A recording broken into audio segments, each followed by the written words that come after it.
I'm writing this down because if I don't, I'm going to start convincing myself it was just heat and sleeplessness and bad luck. And that's the problem with the things I saw. They want you to explain them away. They count on it. My name's Kurt Starsky. I'm a lumberjack out of Detroit. The kind of guy who's more comfortable around chainsaws than crowds. When I'm not working, I cook. Nothing fancy. Just honest food done right. Cast iron, fire, patience. The kind of stuff that makes you believe the world still runs on rules. I used to believe that too. I had a dog with me then, Buster. Mixed breed, big chest, smart eyes. The sort of mutt that could look guilty and innocent at the same time. He rode shotgun like he owned a truck, one paw on the console like he was the navigator. I hadn't seen my uncle in 20 years. Not a call, not a birthday card, nothing. Just a name that still showed up in old family paperwork, and the memory of a man with thick hands and a laugh that sounded like gravel poured into a bucket. I'm not going to get into my family. That's not the point. The point is, I found his address in a box I'd been dragging from apartment to apartment, and one sunny summer week, I decided I was done letting the past sit in a cardboard. I didn't call ahead, that detail matters, because if I had called, he could have told me not to come. Or maybe he would have lied and told me everything was fine. Either way, I wouldn't have slept on that farm.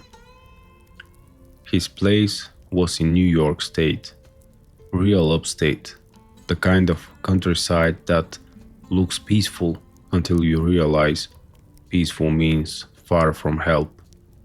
A farm tucked off a narrow road, surrounded by trees, thick enough to turn daylight into something filtered and green. When I pulled in, the yard looked normal.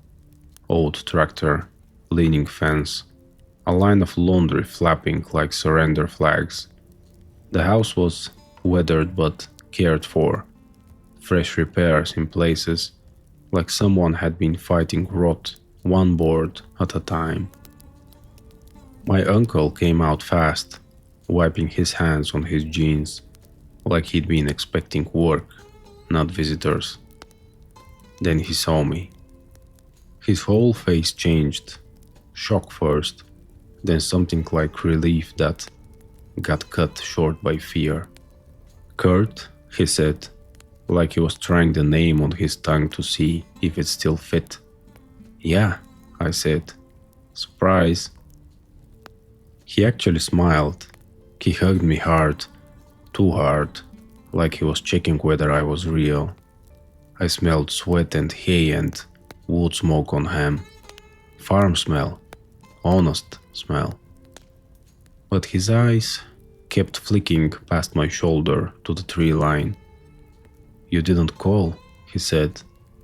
"Didn't want you to have time to think of excuses," I joked, trying to keep it light. His smile didn't reach his eyes. "You're here," he said, and his voice tightened. "How long you staying?" "Just a day," I told him. "Maybe overnight if you've got room." That's when he actually flinched, like the word overnight hit him in the chest.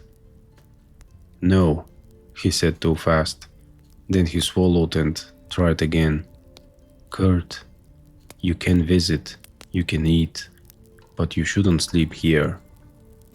I laughed because what else do you do when someone says something that weird? "Unc, I've slept in the back of a pickup during hunting season. I'll be fine." His jaw worked like he was chewing words he didn't want to say. "I'm happy to see you," he said, and that part sounded true. But you need to leave before dark. That was the first time my stomach tightened. Not fear yet, just that animal sense you get when someone is serious and you've been treating it like a joke. "What's going on?" I asked. He looked at Buster, then back at me. "You got the dog with you?" "Yeah." "Good," he muttered. Then, softer. Still not enough. He wouldn't explain. Just guided me inside, fed me, asked about Detroit, like he was trying to pretend we were in a normal world. The whole time he kept glancing at the windows like they were going to start talking back. I tried to help him with chores to break the tension, fixed a sagging gate hinge, carried feed sacks, stacked split wood. My uncle was strong but older now.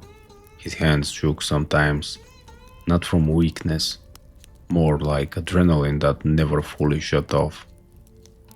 Later, I cooked dinner because it's what I do when I don't know how to fix something else. Stew in a cast iron pot, onions browned first, a little garlic, whatever meat he had, thickened the old-fashioned way. The smell filled the kitchen like a promise. For a minute, he relaxed. Then the sun started dropping, and the whole farm felt like it leaned toward the night. He checked locks, he shut curtains, he put a chair under the back door knob, like this was a bad neighborhood and not a lonely farm. "Uncle," I said, "tell me what you're scared of." He stared at the front door like it was a courtroom. "Shadows," he said finally. I blinked. "Shadows?" "Not the kind you can explain," he said. "Not the kind that belong to anything." I almost laughed again, but his face stopped me. He looked like a man who'd argued with reality and lost. "You ever hear camp stories?" he asked. "About wolves that walk like men?" I'd heard plenty. Every lumber camp has a guy who swears he saw something in the tree line.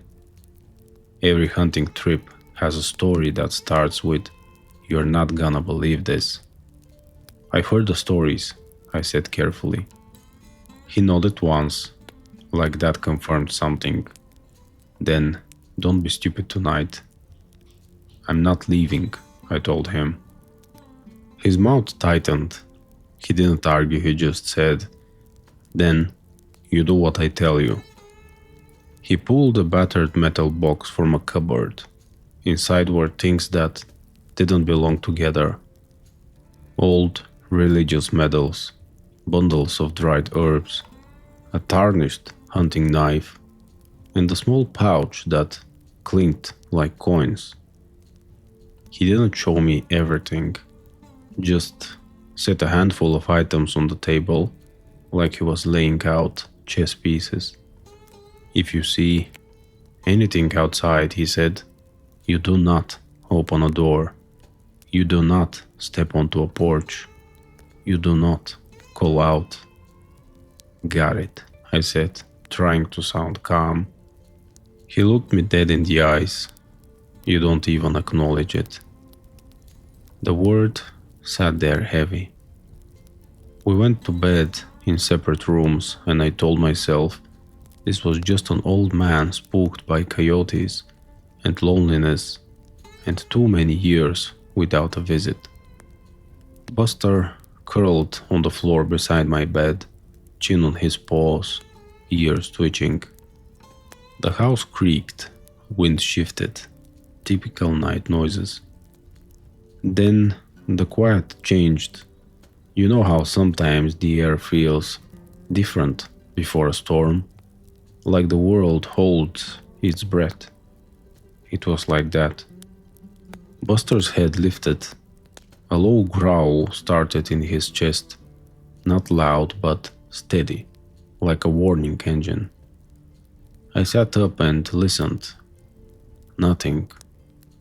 Then soft, slow scratching. Not on a wall, not on a window.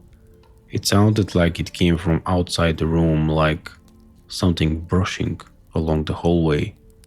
But no footsteps, no weight. My skin prickled. I got up and eased the door open an inch. The hallway was dark, but not normal dark. It felt thick, like the shadows had substance, like someone had poured ink into the air. At the far end, a thin strip of moonlight came through a gap in the curtains, and something moved through it without stepping into it. A shape slid along the wall, tall and narrow, bending wrong. It had no face, no features, just an absence that shifted like it was alive. My mouth went dry. Buster growled again, louder now, hackles up, ready to launch. From the other room, my uncle's voice came low and sharp. Curt, door, now. I didn't even remember closing it. 1 second I was staring, the next I was backing into my room, pulling the door shut like it weighed 1,000 pounds. The scratching drifted past, the shadow in the hallway stretched, thinned, then pressed against my door. Not physically, not like a hand, more like a stain spreading across fabric. Buster barked once, short and furious. The shadow paused, and I swear to you, I felt it, notice him. Then it slid away, down the hallway, toward the back door, toward the kitchen, toward the windows, like it was testing the house, checking for weakness. I didn't sleep. I sat on the edge of my bed, holding my pocket knife like it would do anything against a thing that didn't even have edges. By the time dawn came, my eyes felt sandblasted. When sunlight finally hit the walls, the normal world returned like a liar taking the stage.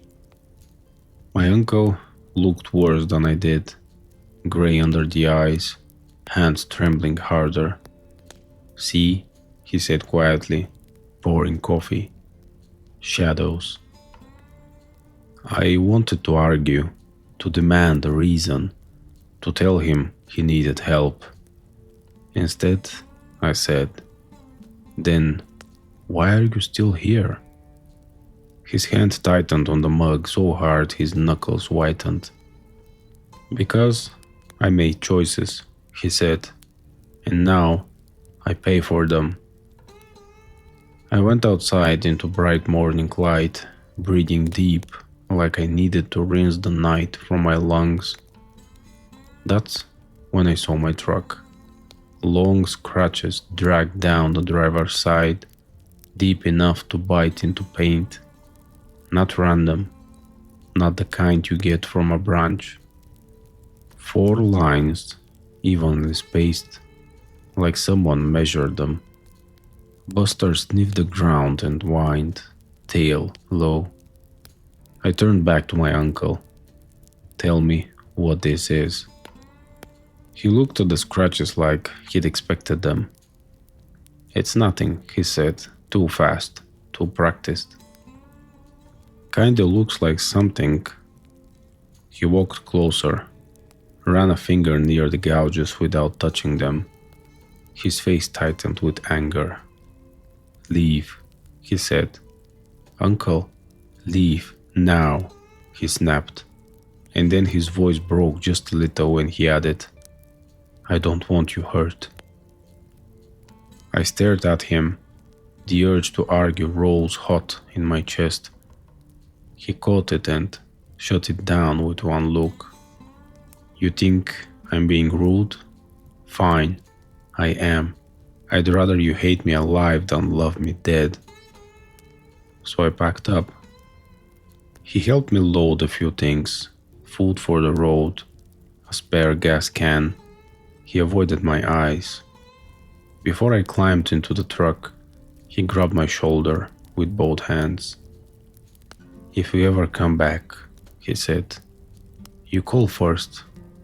You do not surprise me. Do you understand? I nodded, throat tight. He glanced at Buster. Keep that dog close. Then he stepped back like he couldn't stand being near me for too long. I drove away with the sunlight blazing and my mind trying to file everything into the weird but explainable cabinet. I failed. On the way back toward town, I stopped at a gas station, the kind that sits alone on a stretch of road like it was built there because someone lost a bet. Old pumps, a flickering sign, a little convenience store that smelled like hot dogs and motor oil. The sun was high, the sky was blue. It should have been safe. Buster stayed in the truck with the windows cracked.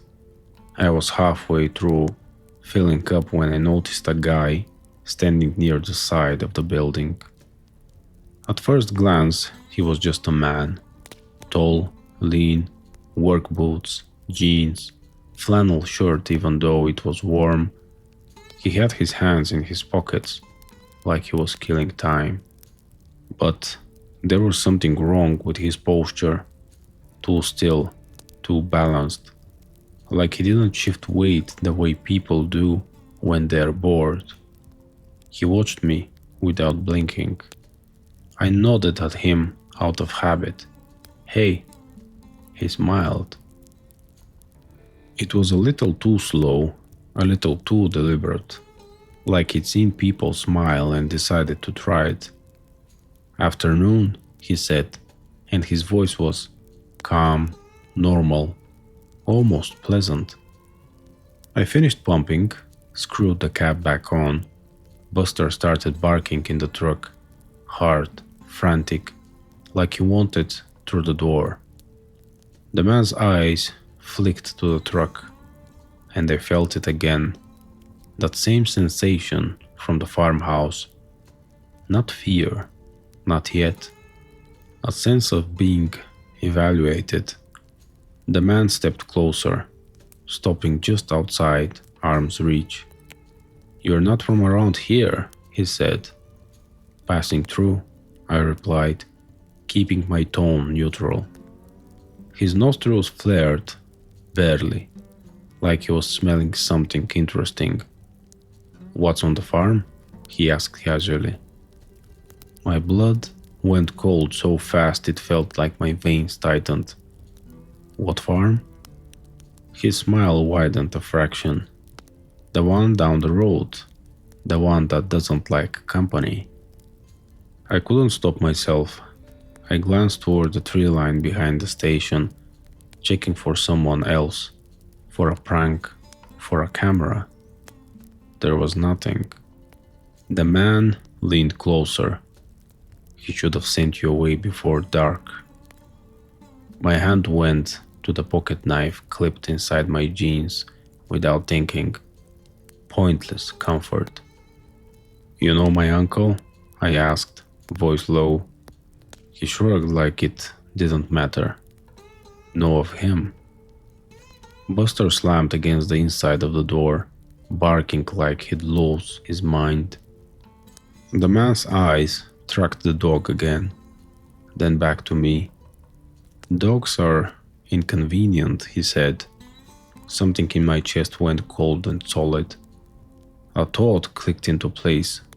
My uncle wasn't afraid of random shadows. He was afraid of something that wore shadows like clothes. I forced a laugh, sharp and fake. You're creeping me out, man. He didn't blink. Good. And then he turned his head slightly, as if listening to something I couldn't hear. His smile faded into a neutral line. "You should drive," he said. "Right now." He took one step back.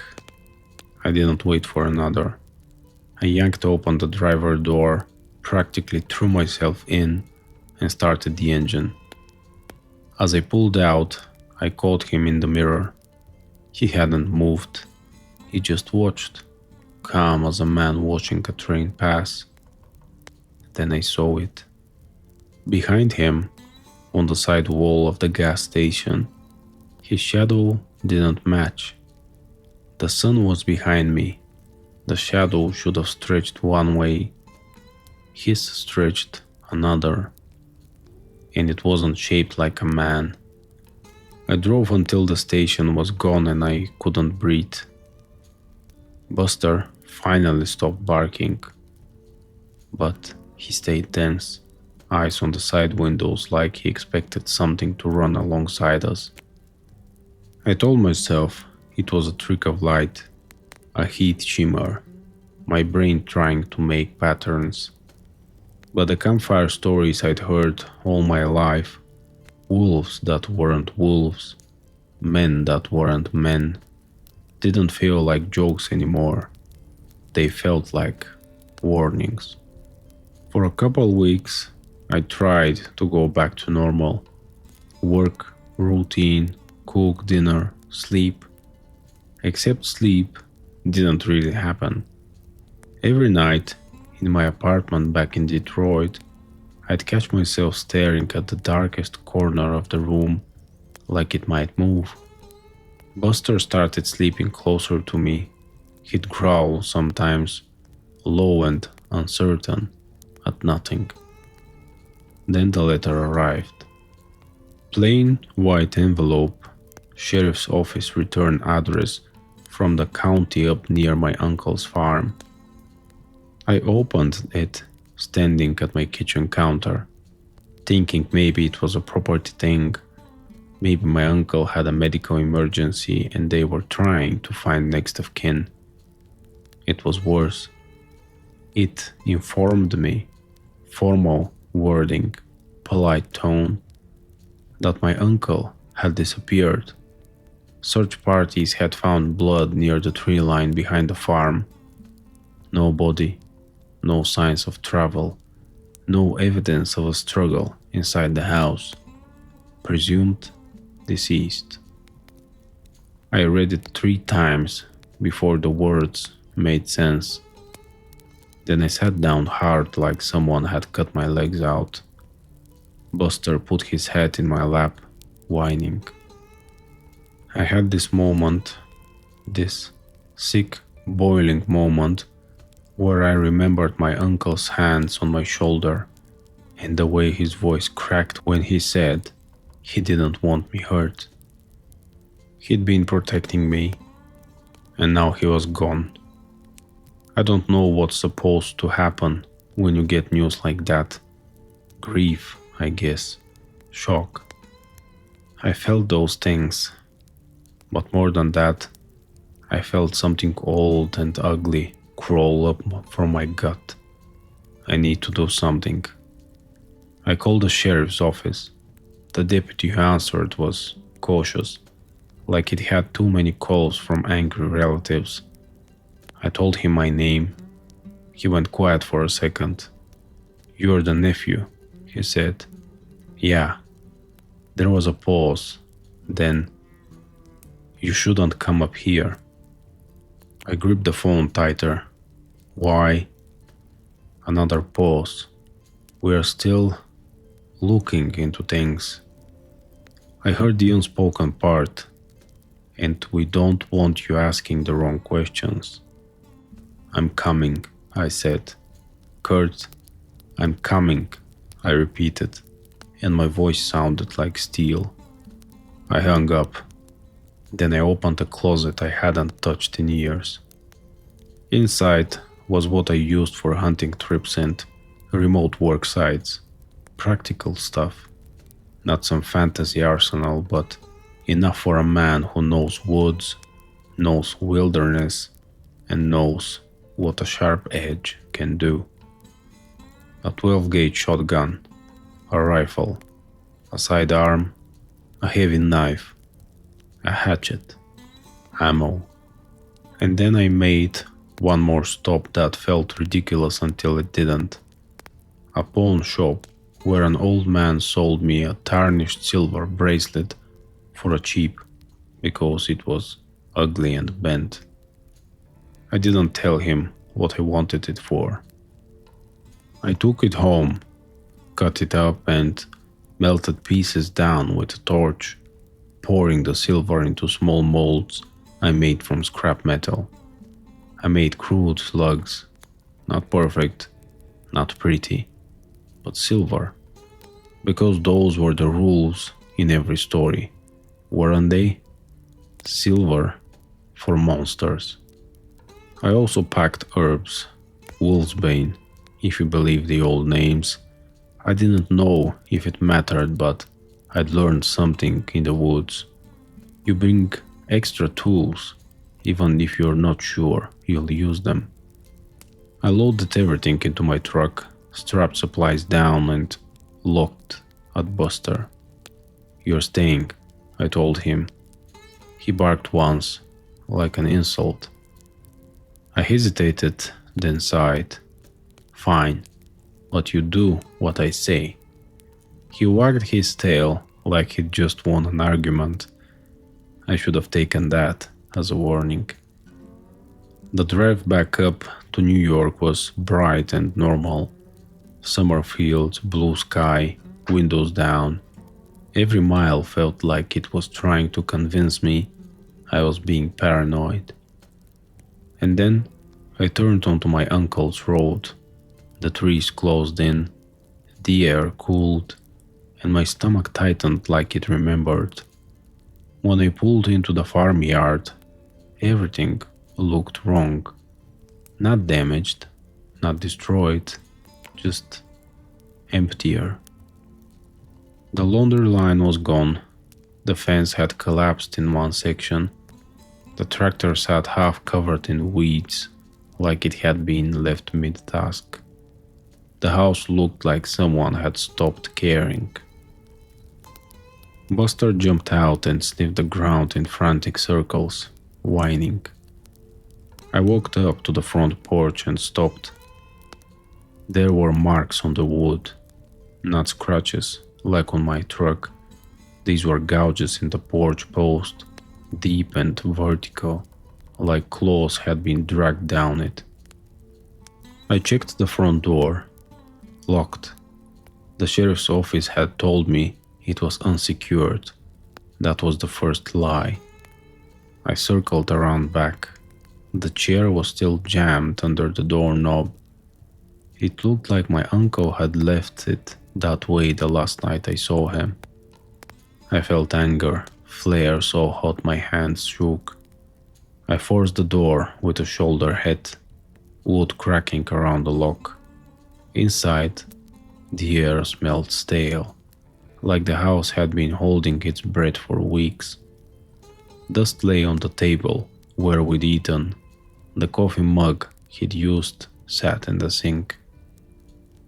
And in the middle of the kitchen table, like someone had placed it there on purpose, was the metal box I'd seen him open.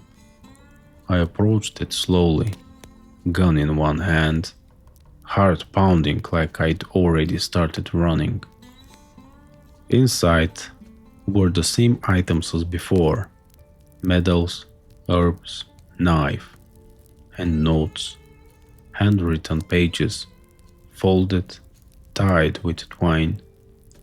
Buster growled low near the hallway, staring at the darkness like it was watching him back. I took the notes to the kitchen, pulled the chair out and started reading. My uncle's handwriting was rough but clear. He wrote like a man trying to be understood before he ran out of time. He wrote about packs, not normal wolves, not animals. He described men who came through town sometimes, too polite, too still, eyes that watched like they were always counting. He wrote about how they were smart, how they didn't just hunt with instinct, they planned, they learned routines, they tested boundaries, they used fear like a tool. He said the shadows were part of it, not literal shadows, creatures, not ghosts. He said the werewolves moved in ways that made light behave wrong, like they carried darkness with them, like the night clung to their fur and followed them into houses. He wrote about silver hurting them but not always killing them unless it hit right. He wrote about the old stories being half true. Wolfsbane could slow them, sometimes, but only if it got into blood. Fire scared them, but not like animals, more like they respected it because it left evidence and they preferred to stay myths. Then I found the last page. It was newer than the others, ink darker, writing more frantic. He came to the gas station. He spoke about the nephew like he already knew him. If Kurt returns, he will bring them. But I can't leave. If I leave, they follow. If I stay, they circle.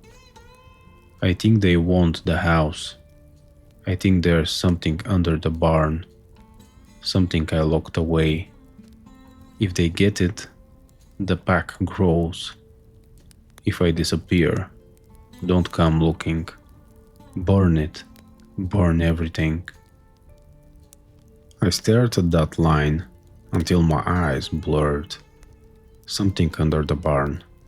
Something he locked away. I felt the world tilt. The werewolves hadn't just taken him because they were hungry. They were after something.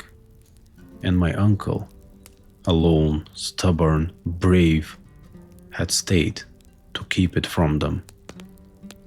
Outside, Buster barked once, sharp, then silence. The kind that makes your blood feel loud. I stood slowly, gun up, and looked toward the window. At the edge of the yard, where the tree started, a figure stood half hidden, tall, still, watching. Even in daylight, it seemed like the air around him was dimmer, like the sun didn't fully land on his skin. He raised a hand, not a wave, more like a greeting from someone who already owned the place. My throat went tight. The figure turned and walked into the trees with calm, patient steps. Not running, not afraid, like he knew I'd follow. Buster growled and paced, nails clicking on the floor. I whispered, "We are not playing their game." But even as I said it, I realized the truth. The game had started the moment I drove back up that road. I did what lumberjacks do when things get dangerous. I stopped running on emotion and started thinking in steps. I barricaded the doors, checked windows. I found my uncle's old lanterns and filled them. Then I went to the barn. The boards creaked under my boots. The barn smelled like old hay and damp wood and something else. Something musky and sour, like wet dog left too long in a closed room. Buster refused to go inside. He planted his paws and whined, ears pinned back. "Stay," I told him. He didn't like it, but he stayed at the doorway, watching me like I was walking into a mouth. I found the trapdoor my uncle had written about, hidden under a layer of hay bales. It took effort to pry it open. The wood stuck like it hadn't been moved in years. Beneath was a cramped cellar space, stone walls, dirt floor, chains bolted into beams. In the center was something covered by a tarp. I stood there sweating, heart hammering, and pulled it back.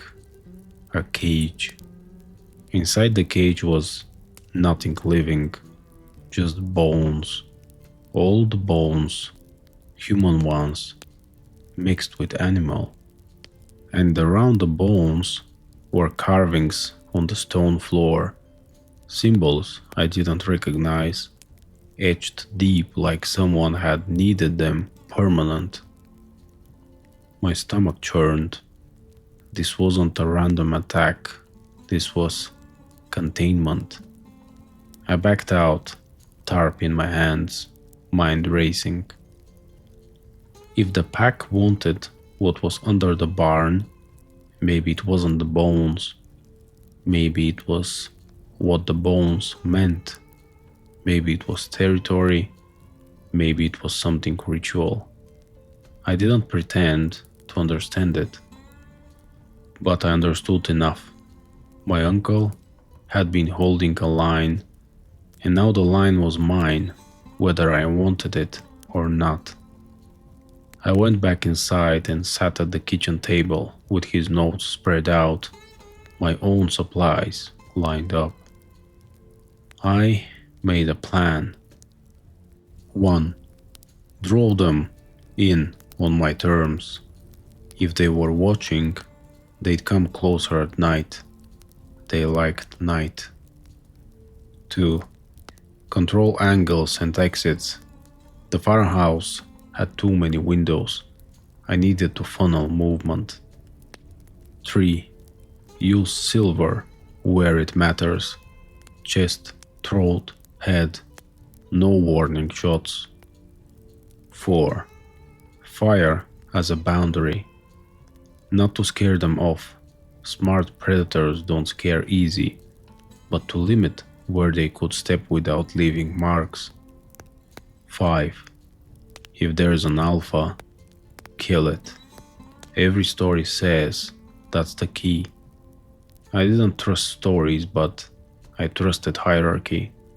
Wolves have it, men have it, monsters probably do too. I waited until late afternoon and drove into town.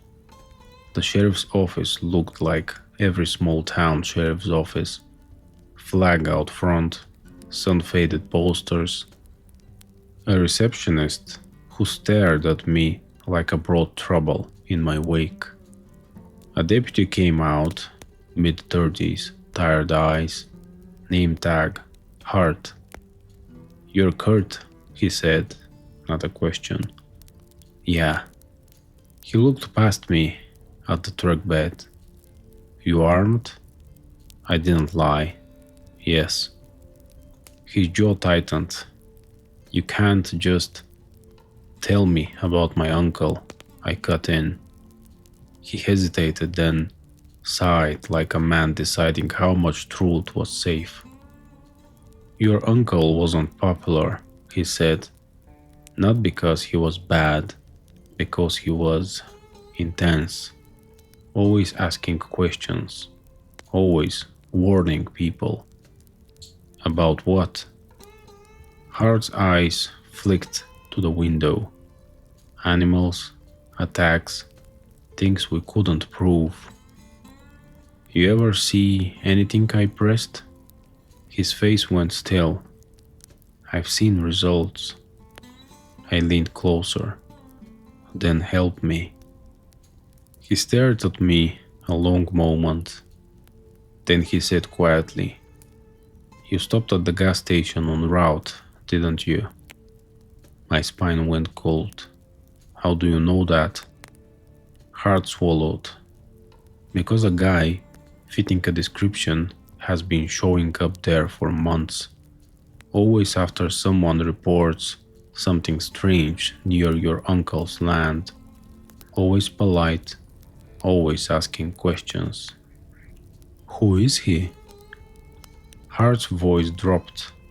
People call him Harlon. The name hit like a stone. That's not a local name, I said. Hart gave a humorless smile. Nothing about him is local. I held Hart's gaze. If you were going to warn me about not to go back, you're late. His shoulders sagged. Then at least, don't be alone. I didn't want him involved. I didn't want anyone else hurt. But the story in my head, my uncle alone, chair under the door, shadows pressing the walls, made my pride taste bitter. So I said, get me one person who knows the woods, someone who won't panic.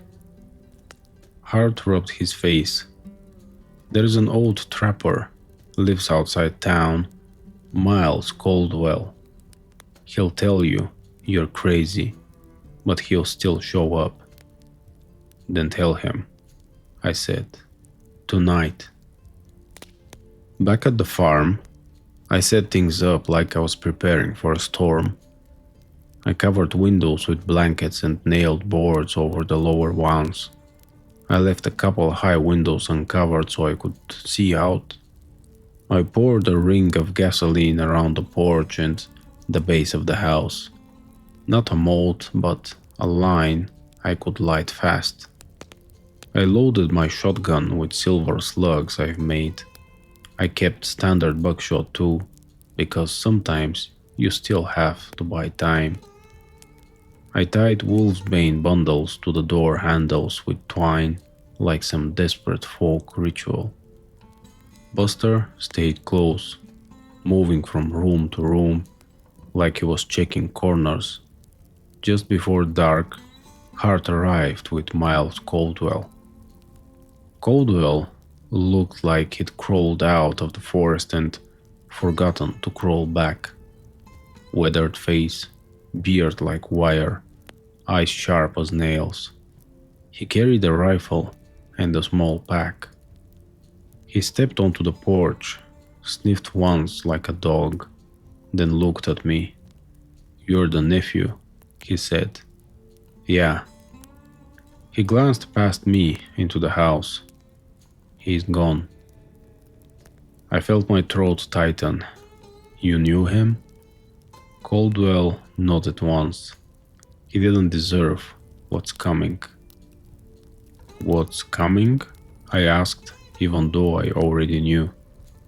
Caldwell looked out at the tree line. Pack. Heart shifted uncomfortably. Miles? Caldwell cut him off. Don't Miles me. You've seen enough to stop pretending. Then he looked back at me. You read his notes? Yes. Caldwell's eyes narrowed. Then you know they're not dumb animals. Don't treat them like it. Hart checked his sidearm like it was a prayer. I gave them the plan, fast. Positions, exits, and gasoline line. The silver. Caldwell listened without interrupting, then nodded once like a man approving workmanship. We took positions.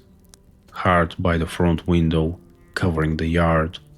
Caldwell in the back room, sight line of the barn and trees.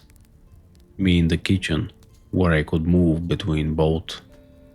Buster stayed near me, trembling slightly but refusing to leave. The sun went down and air changed. That same pressure, that breath holding silence. At first, there was nothing. Then, movement at the edge of sight, in the corner of windows, shadows that didn't match tree branches. Caldwell's voice came low through the house. They're here.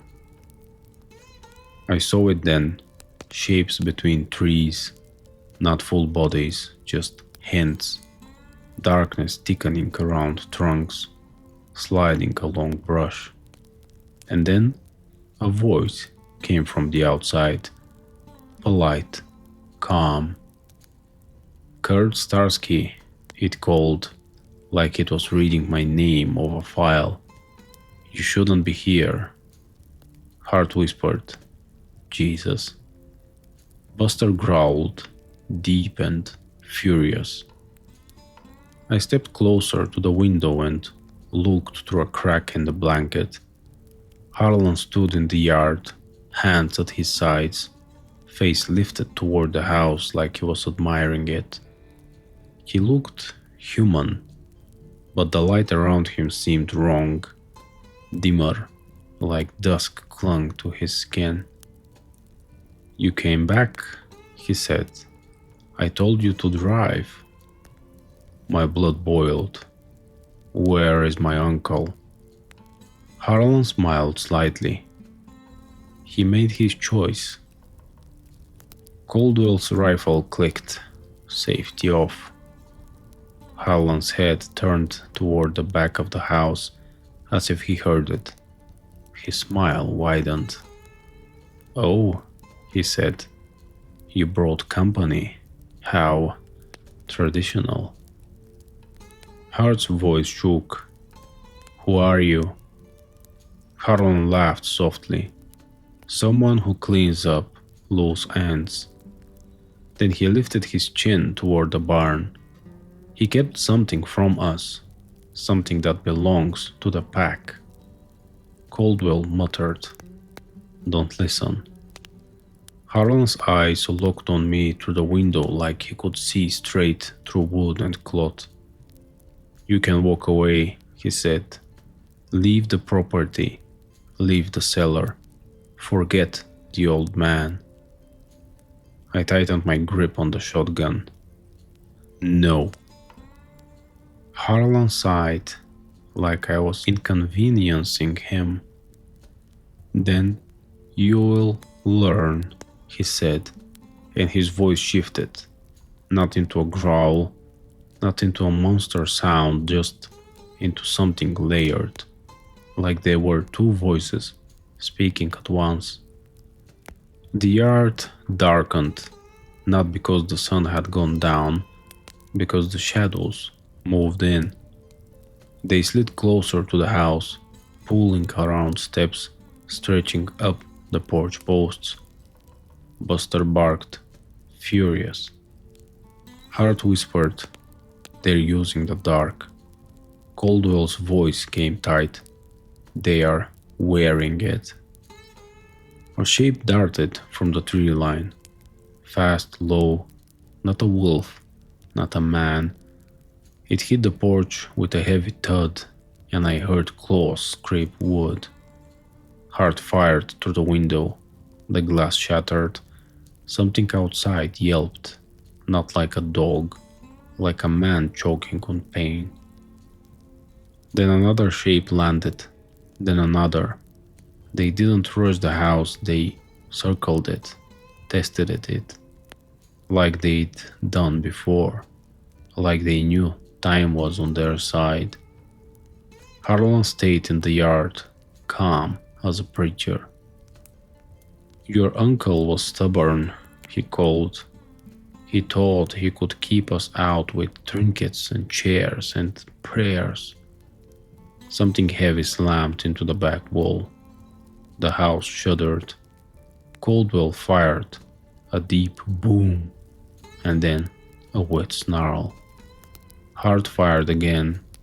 I stayed still, waiting because, if they were smart, they wanted us to waste shots, to panic, to open doors.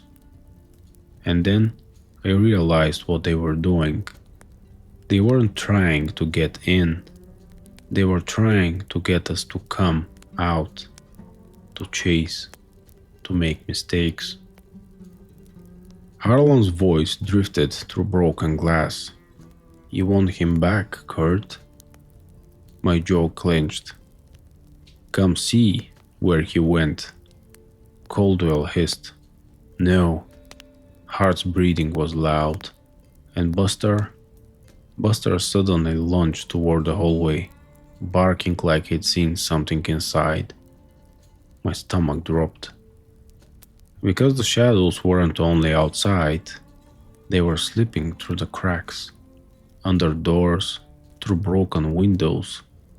Not bodies, presence, darkness that crept like smoke. Buster backed up, teeth bared, facing the hallway like it was an intruder. A shape formed at the far end, half visible, tall, narrow. It wasn't Harlan. It wasn't fully anything, just a silhouette that leaned toward us like curiosity. I remember my uncle's words, "Don't acknowledge it." But Buster did. He charged, and the shadow moved faster than my eyes could track. Buster hit it and yelped. He stumbled back, whining, and I saw it, a gash along his shoulder, like something had raked him without touching him. Rage detonated in me. That was the second encounter, right there. The wound. Not mine, his, but it counted. It meant this wasn't just scare tactics anymore. They'd crossed the line. I ran to Buster, grabbed him by the collar, dragged him back into the kitchen while he struggled. He panted, eyes wide, bleeding, but still trying to go back. Caldwell shouted, "They're baiting the dog." Hart fired again outside. The shadow in the hallway stretched, and then it pulled back, slipping away, like it had proven it could. Harlan's laugh came from the yard. Smart dog, brave dog, shame. I looked at Buster, then at the broken window, then at the gasoline line I'd laid. I made a decision that felt ancient. I grabbed the lantern, struck a match and lit the gasoline. Fire raced around the porch in a bright ring, sudden and violent. The shadows recoiled like they'd been slapped. Something outside snarled, furious, offended. Harlan stepped back from the fire line, eyes narrowing. Caldwell shouted from the back, "Good!" Hart stared like he hadn't expected me to actually do it. The flames didn't solve everything, but they changed the rules. And that's what you do in a fight with something smarter than you. You force it to play on your board. Harlan's polite mask slipped, just a little. "You're serious," he said. "You hurt my dog," I said through my teeth. "You took my uncle." Harlan tilted his head. "Then come out?" I didn't. I looked at Caldwell through the doorway, and he understood. He moved toward the back exit, quiet as a ghost. Hart covered him. I stayed by the front, shotgun ready, because the truth was, I wasn't here to survive the night. I was here to end it. Caldwell reached the barn without making noise. I saw his flashlight beam flicker once through the back window, then vanish. A moment later, a howl rose from behind the barn. Not a wolf howl. A long, furious sound that made my teeth vibrate. Hart whispered, "He found something." Then, movement in the yard, fast. Shapes peeled away from the house, drawn toward the barn like magnets. Harlan's head snapped toward it, and for the first time, his calm cracked into anger. "No," he said softly. The word sounded like a command. The pack moved away, because whatever was under the barn mattered more than me. I looked at Hart. "Stay here. Keep the house." He grabbed my arm. "Kurt, don't." "I'm going. I said. If we don't finish this, they'll keep coming. Hart's grip tightened, then released. Then you come back. I didn't promise. Promises are cheap. I grabbed Buster's leash, but he pulled free and limped after me anyway, refusing to stay behind. We slipped out the back door, staying low, moving along the side of the house where the firelight didn't reach. The yard smelled like smoke and hot wood and something else, wet fur, old blood. We reached the barn. Inside, Caldwell stood over the open trapdoor, rifle aimed downward. His face was pale in the flashlight beam. "You are right," he whispered. "There's something under here." A sound came from below, like breathing, slow and heavy. I felt my stomach twist. Caldwell glanced at me. "Your uncle didn't just lock away bones." Another sound rose from the cellar, chains rattling. Then a voice, rough and broken, drifted up. "Kurt?"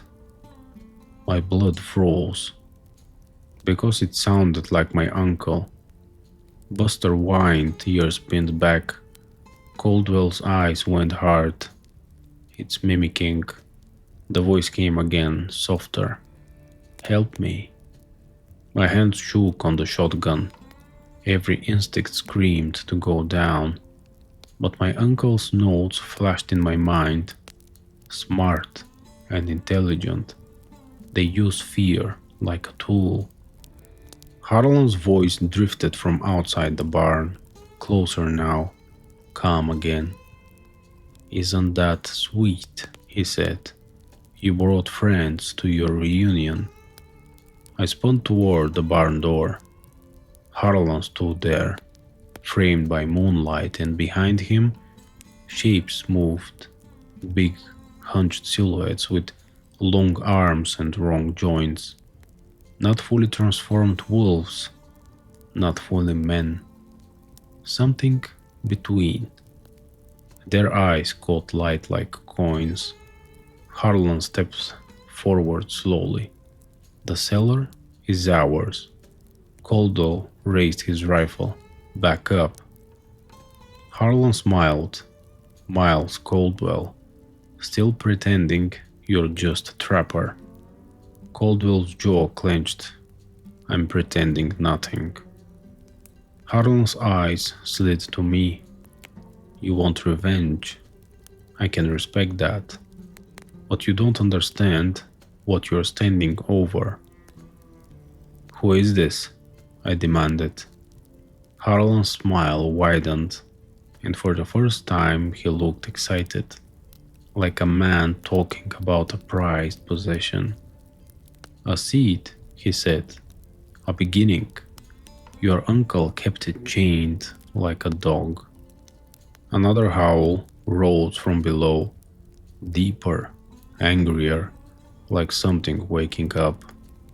Harlan's polite voice dropped. "Open it." I didn't move. He sighed. "Then we'll open you." The pack shifted. One of them stepped into the barn light, and I saw it clearly. Fur along shoulders and arms, but hands that weren't paws. Hands with fingers and claws. Its face was wolfish, but the eyes were too aware, too human. It watched us like it was thinking. Smart. Harlan lifted a hand slightly. The creature moved. Fast. Caldwell fired. The bullet hit it, staggered, snarled, but didn't drop. Harlan laughed. "Not silver." Caldwell cursed under his breath and worked the bolt. The creature lunged again. I fired my shotgun. Silver slug. It hit the creature in the chest and it screamed. Not an animal scream, a human scream forced through a monster throat. It collapsed, thrashing. The pack froze for half a second. Harlan's face tightened. "Ah," he murmured. "You came prepared." Buster lunged, barking, teeth snapping, and bit onto the creature's arm as it tried to rise. The werewolf backhanded him, and Buster flew into a hay bale, yelping. My vision went red. I fired again, another silver slug into the creature's head. It went still. Harlan stared at it, like I'd insulted him personally. "That was one of mine," he said quietly. "Good," I spat. The pack growled, low and angry. Harlan lifted his hand again, but this time he didn't command them forward. Instead, he looked toward the trapdoor. Because below us, the chain started rattling hard. Something massive slammed into the cellar ceiling. The barn floor trembled. Caldwell's eyes widened. "What the hell?" Harlan's face sharpened with hunger. "There it is." I realized then, the cellar wasn't bait for me. It was bait for it.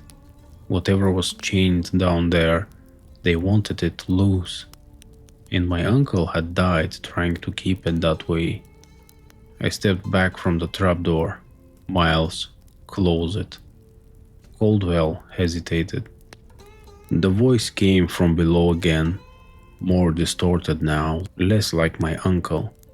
"Let me out." Harlan spread his hands, like he was welcoming a guest. "Open it, Kurt, or we'll open it for you."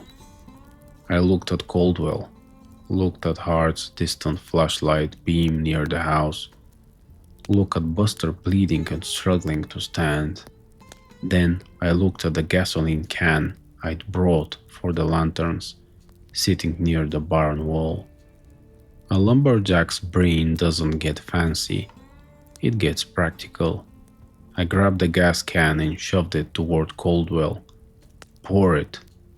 Caldwell blinked. "What?"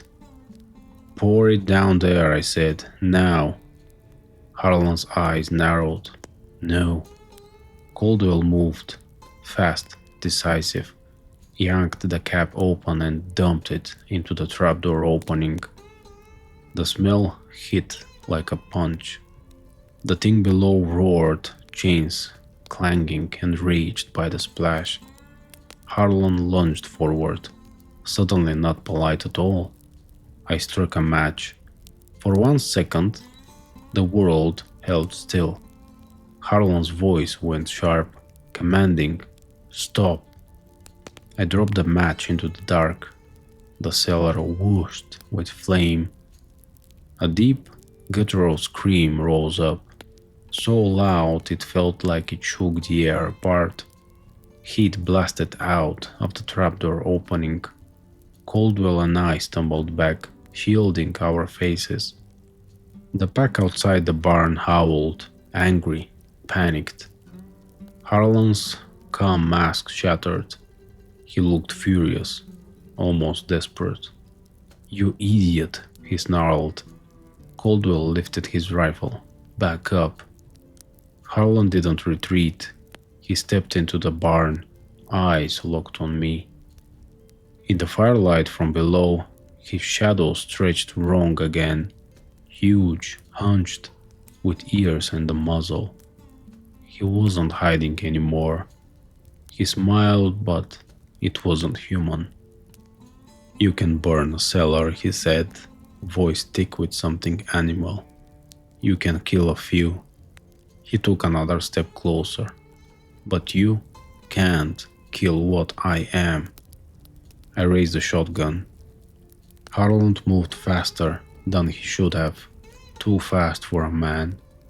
He closed the distance in a blur. His hand, too strong, grabbed the shotgun barrel and yanked. I held on, muscles straining.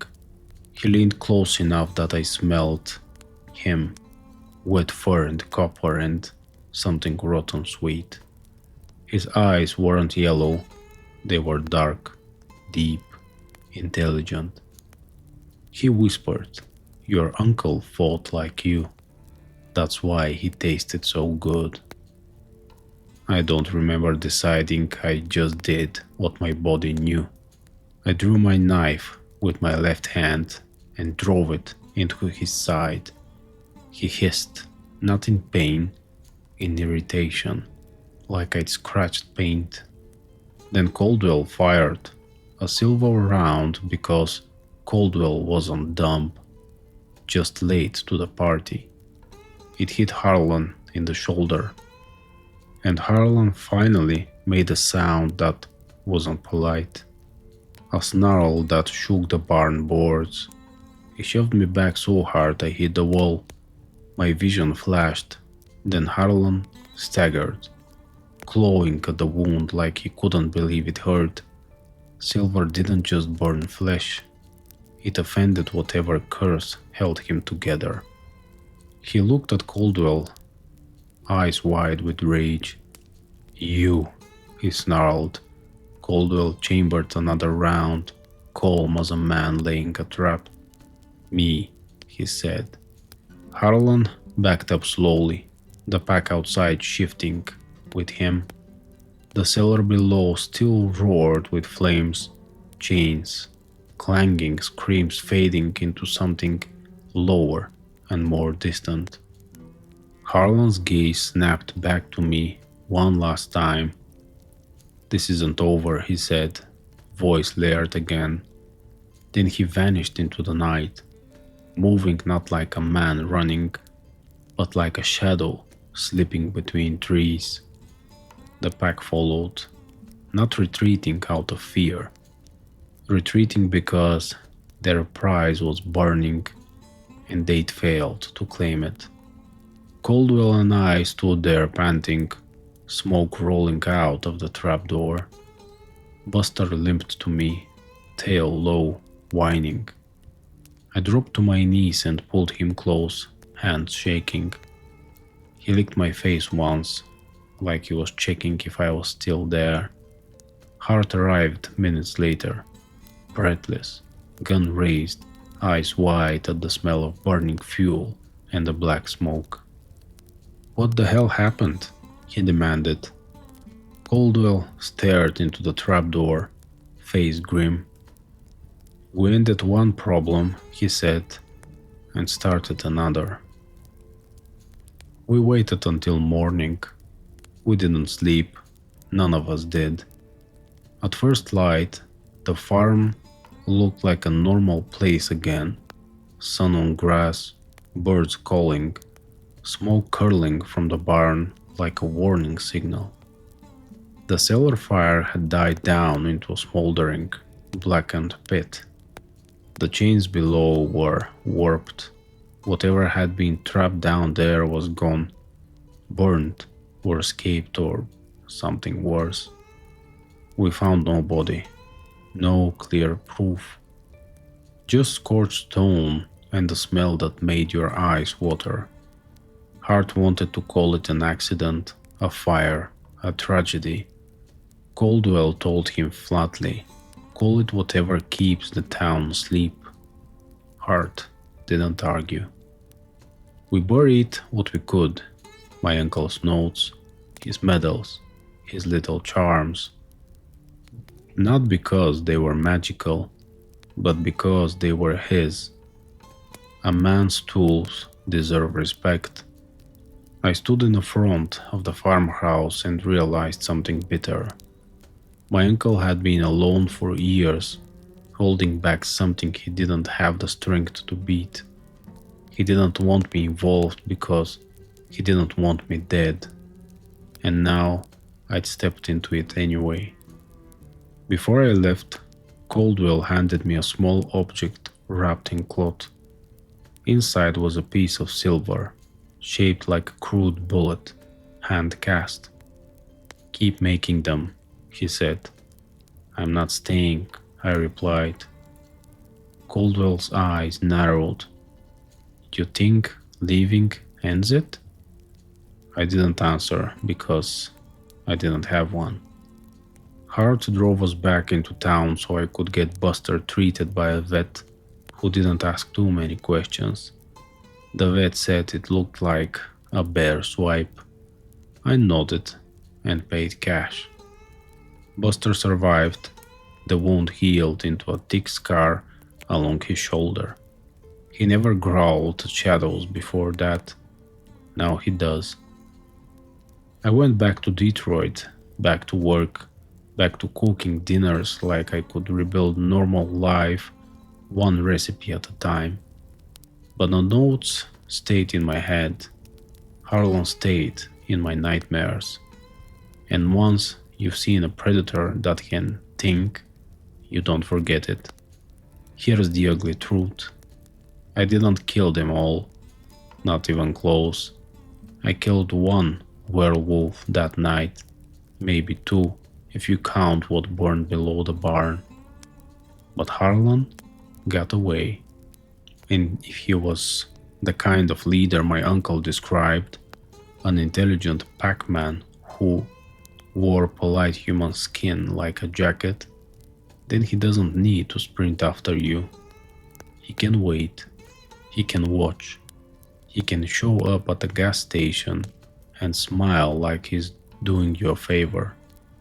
So I made my own plan after that, a longer one, not a heroic hunt them all fantasy, real steps, the kind of work lumberjacks respect, slow, careful, relentless. I learned where silver comes from and how to work it better. I kept records, dates, places, sightings, patterns.